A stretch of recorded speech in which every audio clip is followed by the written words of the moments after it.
What's up, guys? So this video we're going to be talking about how to maintain your edge, how to maintain your scalpel edge, keep it sharp. The main thing you want to do is avoid, of course, cutting into things that are filled with stones or dirt that might be, damaging to the edge. And often, it's things like, oh, here's a stick on the ground on a dirt path.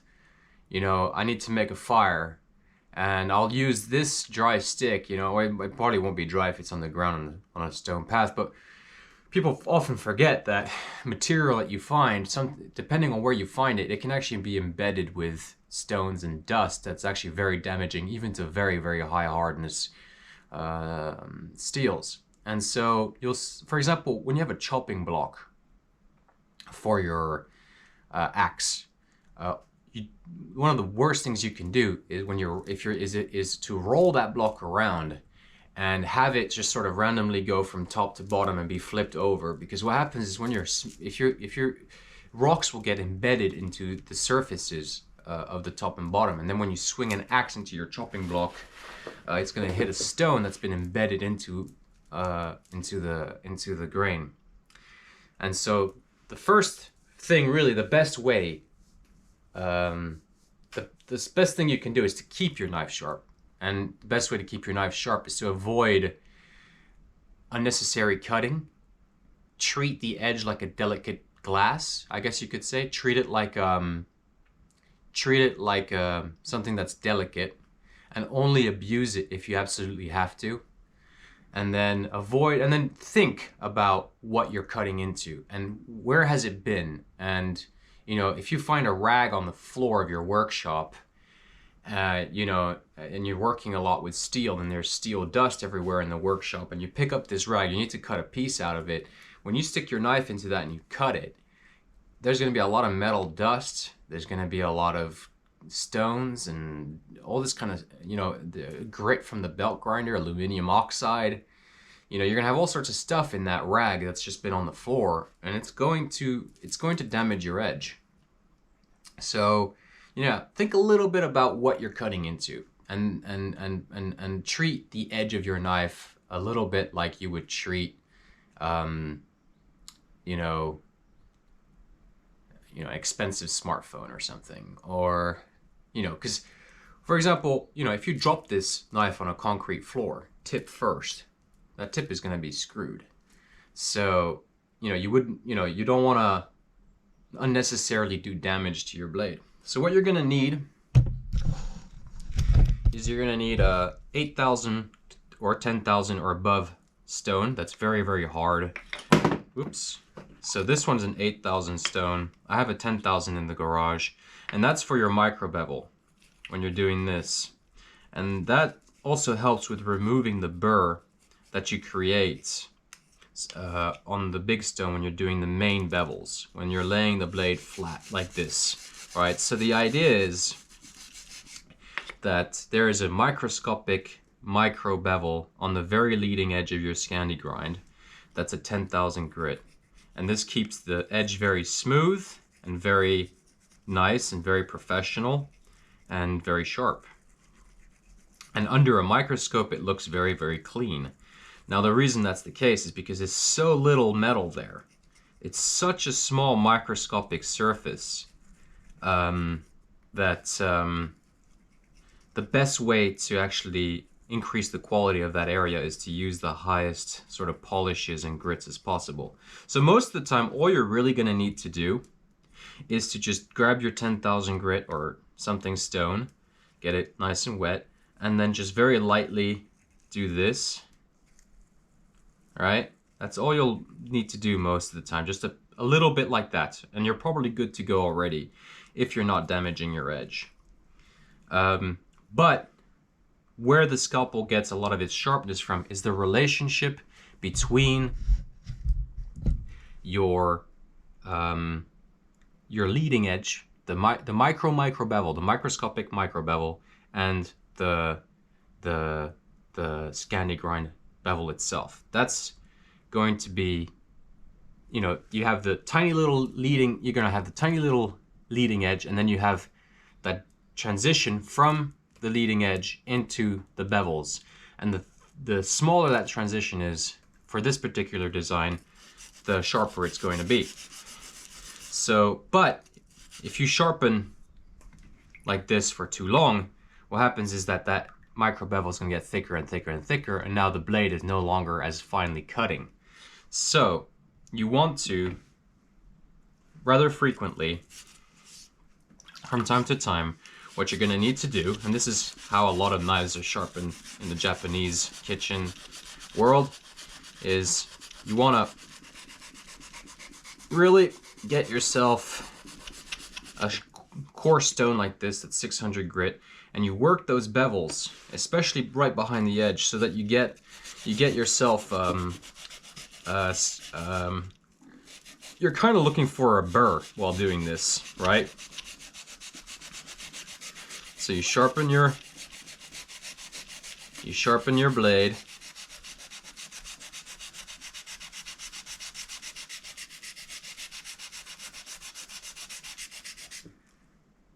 Right? You don't want to overdo this. If you get too coarse and you remove too much metal, the blade is going to wither away pretty quick.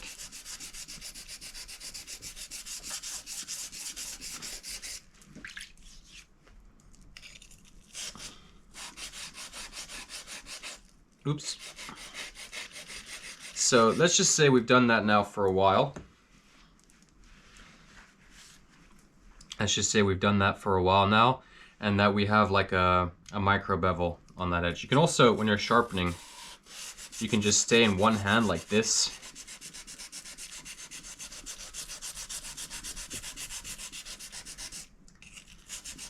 And like this.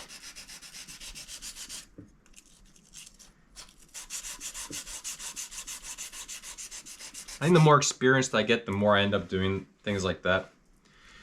And then once you have that burr on the edge, usually you can see it. Wow, that's crazy sharp.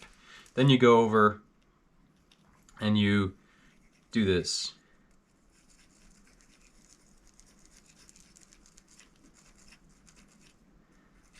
And that's just to keep that thickness behind the edge as bloody thin as you can. And this will, doing this little micro bevel like this, it'll help you remove the burrs quicker, but you now also have that 8,000 or 9,000 grit, you know, leading micro bevel, which gives you an unbelievably smooth cutting experience, but also cleans up that leading edge. It makes it look very nice under a microscope, and it's just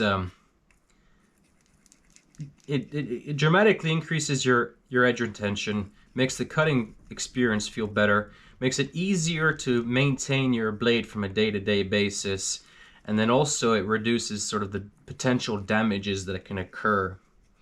So it's better in every way. But you have a slightly different cutting experience than just having a pure fully, you know, full-blown Scandi grind. So like that. You don't want to put too much pressure, because again, you don't want to remove too much metal. We're not trying to remove metal. We're just trying to bring things back to life. After you've done that, make sure it's nice and wet. You do kind of like how a razor is sharpened. You just go back and forth like this.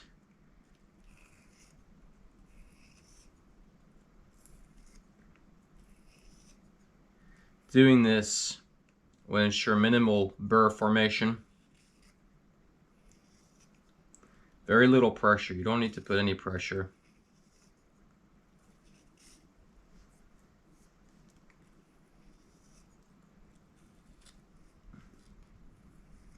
And you could do this for a minute. Very little pressure. You're polishing the edge now. So you see, we're just going on the very leading edge, and we got a little bit of an angle there. Let's just, for now, we're good. Otherwise, the video will take forever. When you're cleaning the handle, you can just use soap, like dishwashing soap, and a brush, and scrub it. I've had these filled with muck, filled with mud, filled with blood, filled with animal fat, and all you gotta do is just brush it off, because it's all plastic. It's all plastic. You gotta remember that. So next, of course, it should already be, so here's a nice thick piece of paper. See, it's already pretty sharp. There's no burrs, there's not really all that much burrs on there because we were sharpening it like a razor. And then we just go over to the trusty old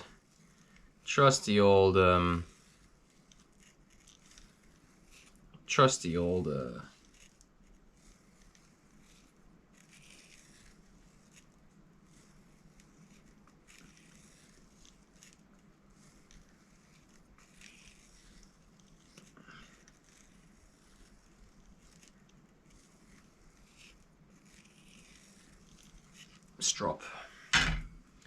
Then we get something to clean the blade with. That's really all you gotta do. And you can, if you want to, polish the main bevel to a higher grit. I just keep it slightly more rough. So, very sharp.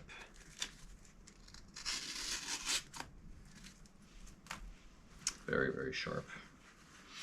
And the next step I do after this, sometimes I just go over to my buffing machine on the very coarse buffing wheel and just buff it up a little bit more just for that extra little sharpness. So that's it, guys. And next part of the video is in front of the whiteboard, just to see a little bit of how what's going on. Alright guys, so what we've got going on with the edge is, this is like your typical Scandi grind. It's actually much steeper than that. I don't think we can see anything on the... Hold on a minute.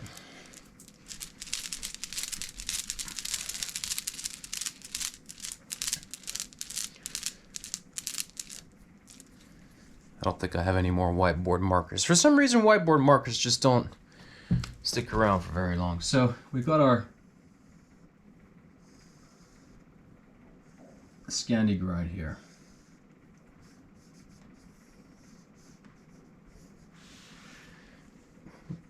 This is your typical Scandi grind. Now, the problem is often the very leading edge, the microscopic leading edge, is very fragile. So what you do is you put a microscopic little micro bevel that you don't even notice. And that substantially increases your edge retention, edge stability, makes a huge difference. And the main thing is, when you're cutting into things, the main thing that's actually going to be a problem for you, and this is why Scandi grinds work so well, why they're so sharp, and that's why this works well too, is because it's when you're cutting through something, it's this step here that actually causes a lot of the cutting difficulties, right? It's a transition from your leading edge to what's called the edge, so I call it behind the edge. So behind the edge, so if we, wow, this fucking, every time you want to, oh, great. So I don't know how much you can see, but so, you know, when you're cutting into something with a Scandi grind, that's really nasty and sharp. It's going, you got this flat surface you can ride against your material, and then the leading edge is just going to cut right into it, have a shitload of bite. You can retain that Scandi grind by just putting a really tiny little microscopic micro bevel like this. The thing is, when you have that little material, you can't even see it with your naked eye. When you have that little material, coarse stones like 600 grit, 800 grit, 1000 grit, they're too thick. The grit is too thick. It's too coarse for it to have the same effect. Just because there's so little material on that edge. So the less material there is, the less material there is on that leading edge, the less material removing, the higher your grit is going to have to be in order to get a certain type of polish. So it is a Scandi grind, but we add this because otherwise under the microscope it looks like this. You know, if it's just off the belt, which is fine because you feel like it's super sharp, and it is extremely sharp, and it's got a serrated kind of feel to it, which is nice too. and you retain this kind of thing, but you don't, by just adding that little bit of extra micro bevel, that microscopic micro bevel, 10,000 grit, you really get the very nice, very full, very super nice cutting experience. And then it of course allows you to more easily sharpen and maintain and hone the blade when you need to. And when you're sharpening these bevels, so that's where we're going into next, the way you sharpen a scalpel is by reducing these down, right? You want the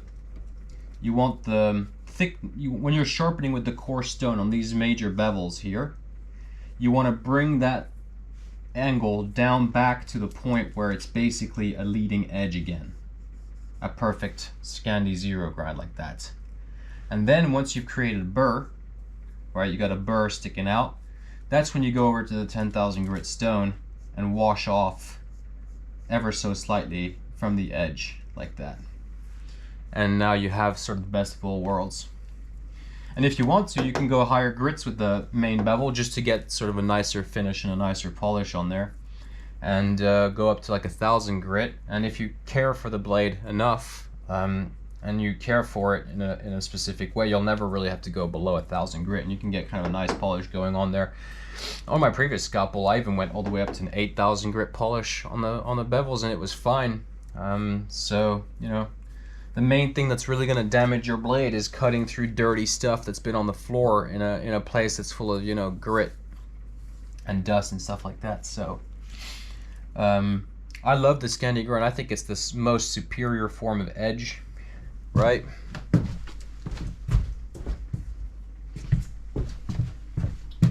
This Kisaki has a zero grind Scandi. It doesn't have a micro bevel, and this thing is vicious. It is the most vicious type of sharpness you can have, and it retains a lot of the weight in the blade. So if you want to chop with it, it's kind of like having a chisel. It's nasty, wicked, very intense blade. I'm not a fan of the American style, like kitchen knife grind and edge that you see on so many folding knives. You know, it makes the blade feel kind of small for the handle. I don't think I have an example here really anywhere. I'm just not a, it's a very typical thing to see in a lot of folding knives, is you just got a sort of a full flat grind, and then you have a really fat edge, which is nice, but the more you sharpen that edge, the thicker it gets behind. And so really ideally the best, and this is what Bob loved about hollow grinds, you have a hollow grind like this, and the more you sharpen this edge, it doesn't really matter for a long time, because as you're sharpening it and removing metal, you're actually retaining a lot of that thickness behind the edge as you're going up and up the blade. You don't get that with this sort of traditional regular bevels, right? And that's the problem with Damascus knives. You got traditional bevels like this, and at some point you're going to have to do the treatment where you're making the thickness behind the edge here thinner on the big stones, and you're just going to wash away all that Damascus. You're going to have to etch it again, and you're going to have to polish it again. So really most of the time a hollow grind is actually better than a flat grind. And a flat grind is really mostly for kitchen work, in my opinion. And Bowie knives. But Bowie knives are technically, historically speaking, they're butcher's knives. They're supposed to be like a fighting knife slash cooking knife. So, in a funny way, and a skinning knife, and it's kind of a brilliant design, the Bowie. But yeah, so this is kind of like how you would want to do it with the scalpel. You can do a full Scandi grind, it's no problem. I used to have that on one of my other scalpels, and I carried all the time, didn't have any issues with that, and nearly all of them are produced that way. I've just started to add that now to this. You know, I got a microscope and I'm looking under the edge, and like maybe it's a good idea. And it just makes things quicker to hone, you know, if you're on the field, if you're out and about, and you just, you've run into a little bit of dust, and you see some light flickering on the edge there. And so you just wash it a couple times on a strop or on a 10,000 grit stone. You can keep something small with you. There's a lot of like fishing hook sharpeners that you have in fishing boxes, and you can just a couple times, you know, very lightly work on that and just bring that edge back to life. So what I strongly recommend is not to over sharpen the micro bevel, because then it gets so thick, right? The more material you remove away from here, the thicker it gets behind the edge. And then eventually the thickness here behind the edge right there is so big that it's no longer got that nice cutting experience. It's no longer like such a smooth cutter. And then what you're gonna have to do is get the core stones out and remove as much material as you can again from behind the edge, just to put a micro bevel on again. And you're gonna lose the width of your blade faster that way. So there you go, guys. That's your maintenance video with the sharpening, and should make sense. I'll see you guys later. Thanks for watching.